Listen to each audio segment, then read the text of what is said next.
अस्सलाम वालेकुम, नमस्कार, आदाब, सत श्री अकाल। आप इस वक्त देख रहे हैं नबील अख्तर न्यूज़। बिजनौर में भी अब बड़े शहरों की तर्ज पर क्राइम को अंजाम दिया जाने लगा है। अपराधी अच्छी तरह जानता है कि किसी भी हाल में वो पुलिस के चंगुल से बच नहीं सकता, लेकिन हर अपराधी अपने आप को शातिर मानकर चलता है, लेकिन देर सवेर वो पुलिस के चंगुल में आ ही जाता है।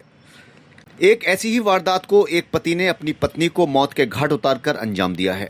दरअसल मंडावली थाना क्षेत्र के नया गांव में एक बंद पड़े मकान से बदबू आई तो मोहल्ले वालों ने इस बात की खबर महिला के बेटे को दी।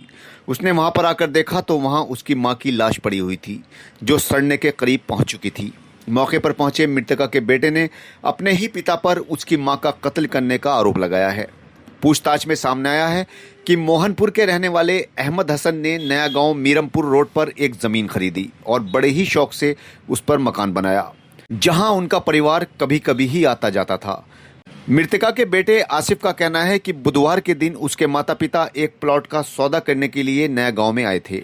उन दोनों के साथ उसका भाई भी आया था, जो बाद में श्रीनगर चला गया। रात में उसके माँ बाप मकान पर ही रुक गए। अगले दिन उसने अपनी माँ को फ़ोन किया तो वो स्विच ऑफ आया और उसके बाद कई दिनों तक स्विच ऑफ ही रहा। पिता को फ़ोन किया तो उनका भी मोबाइल बंद ही आता रहा, जिसके बाद वो परेशान हो उठा और आज वो श्रीनगर से नया गांव वाले मकान पर पहुंचा तो बाहर से ताला लटका हुआ मिला।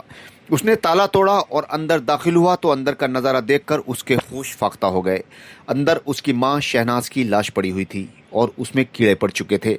उसने फौरन पुलिस को इस बात की इत्तला दी। मौके पर पहुंची पुलिस और फॉरेंसिक टीम ने जांच शुरू कर दी है। महिला का पति गायब है और उसके बेटे ने उसके ही ऊपर उसकी मां की हत्या किए जाने का आरोप लगाते हुए तहरीर दी है। पुलिस अब मृतका के पति की तलाश कर रही है।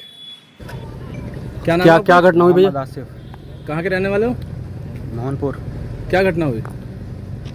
मेरी मम्मी अभी आया, मैं श्रीनगर रहता हूँ। मैंने आके देखा बहुत बदबू आ रही थी। देखा तो मैंने अपने पापा को भेजा था यहाँ मंगलवार को, मम्मी पापा दोनों को, और भाई को भी, दो भाई और मम्मी पापा। भाई तो अगले दिन आ गए थे बुधवार को, पर ये लोग रुक गए कि और बात करनी है। अभी ज़मीन के बारे में भेजा था मैंने, और बात करनी है ये। फिर मैंने बुधवार की रात को उनको फ़ोन करा, बात हो गई थी, सब चीज़ हो गई, सब चीज़ बात हो गई। मैंने बोला सब्जी के ट्रक से बैठ जाओ, सुबह पहुंच जाओगे मेरे पास। और इसमें उल्टी सीधे बातें बोलने लगे। कौन? मेरे पापा। कि हम इंजॉय करने आए, ऐसा वैसा, 2-4 दिन तो रहने दे, कब तक ऐसा करेंगे। क्या हो गया?